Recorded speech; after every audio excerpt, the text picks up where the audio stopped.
Good morning all of you.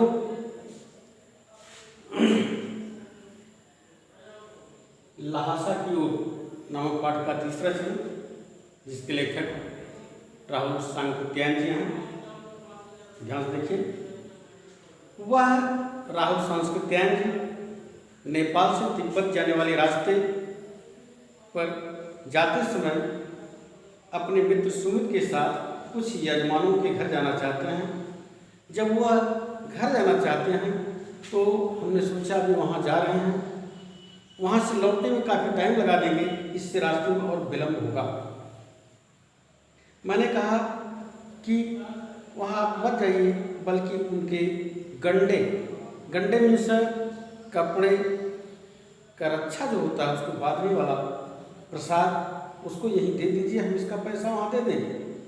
Sumit ने स्वीकार किया। दूसरे दिन वह अपने लिए भरिया ढूंढने की कोशिश की। भरिया का अर्थ है कि सवारी, जो पहले लोग घोड़े से चलते थे, वहाँ पहाड़ों पर घोड़े ही चलते हैं, इस तरह की सवारी खोजने के लिए निकल दिए। तो वह मिला नहीं, लेकिन 10-11 बजे की तेज धूप में चलना पड़ता था। तिब्बत की पहाड़ी बहुत ऊंची पहाड़ी थी।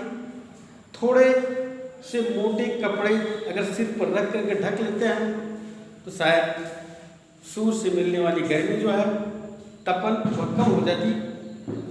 दिन में 2 बजे सूरज की तरफ मुंह करके चलने से चेहरा एकदम लाल और कंधा ठंडा हो जाता था, शरीर एकदम लस्त हो जाती थी, लोग परेशान हो जाते थे। इसलिए भरिया खोजना अति आवश्यक था। फिर हमने पीठ पर अपना सामान लादे, सारी चीज़ें ले लिए, हाथ में डंडा लेकर चल पड़े।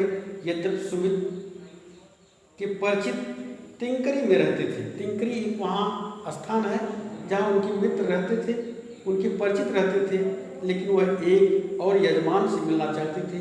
इसलिए आदमी मिलने का बहाना सोच करके बिहार करता है, बिहार की ओर घूमने की तरफ चल देता है।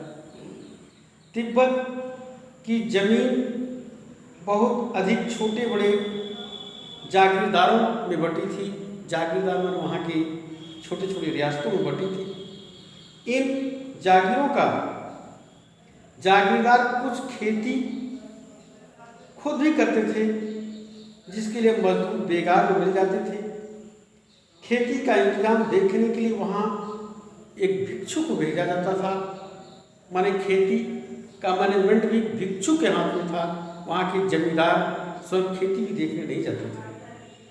जो जागीर आदमियों के लिए राजा से कम नहीं होता था, माने जो उस खेती का मैनेजर होता था, वह अपने को एक राजा मानता था कि हम इसके पूरे मैनेजमेंट में हैं, हमारी हुकूमत यहाँ चलती है। आदमियों के लिए राजा से कम नहीं था। सेकर की खेती मुखिया भिक्षु कड़े भद्र पुरुष की भांति थी। वहाँ की खेती करने वाले भद्र पुरुष थे जो बड़ी आसानी से मिल जाते थे। हालांकि उस वक्त मेरा ऐसा भेष था कि मैं किसी भी मैनेजमेंट से कम नहीं था, मैं भी उस तरह अच्छे ढंग से था। यहाँ एक अच्छा मंदिर था, जिस मंदिर का कुंजर में वहाँ के मठ होते हैं, उसको वहाँ कुंजर बोलते हैं, जिनकी लिखी हुई अच्छी अच्छी धार्मिक किताबें होती हैं। वहाँ उनकी लिखी हुई धार्मिक किताबें बहुत थीं, 110 पोथियाँ रखी हुई थी, और मेरा आसन भी वहीं था। वह बड़े मोटे कागज पर अच्छे अक्षरों में लिखी होती थी, जिसको पढ़ करके वहाँ के पुरोहित या कुंजर जिसको बोलते हैं, सबको पाठ पढ़ाते थे। मोटे कागज पर अच्छे अक्षरों में लिखी हुई थी। एक पोथी 15-15 शेर की थी, अर्थात बहुत मोटी मोटी पोथी थी। सुमित ने फिर आसपास अपने यजमानों के पास जाने के विषय में पूछा।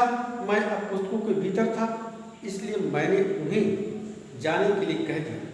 मैं पुस्तकों के भीतर था, यानी पुस्तक की बताई हुई बात को समझ लिया था, और हमने कहा अब आप जा सकते हैं। मैंने समझा कि 2-3 दिन लगेंगे, लेकिन वह उसी दोपहर बाद चले गए। टिंगरी गांव वहाँ से बहुत दूर नहीं था। हमने अपना अपना सामान अपनी अपनी पीठ पर उठाया और भिक्षु नमसे से विदाई लेकर चल पड़े। नमसे मन वहाँ के कुछ रईस लोगों को नमसे बोलते हैं, उनसे विदाई लेकर के, उनसे परमिशन लेकर के हम चल दिए। यह पाठ ही समाप्त होता है। इसका अर्थ है कि राहुल शंकर क्या है, तो इस पाठ के लेखक हैं।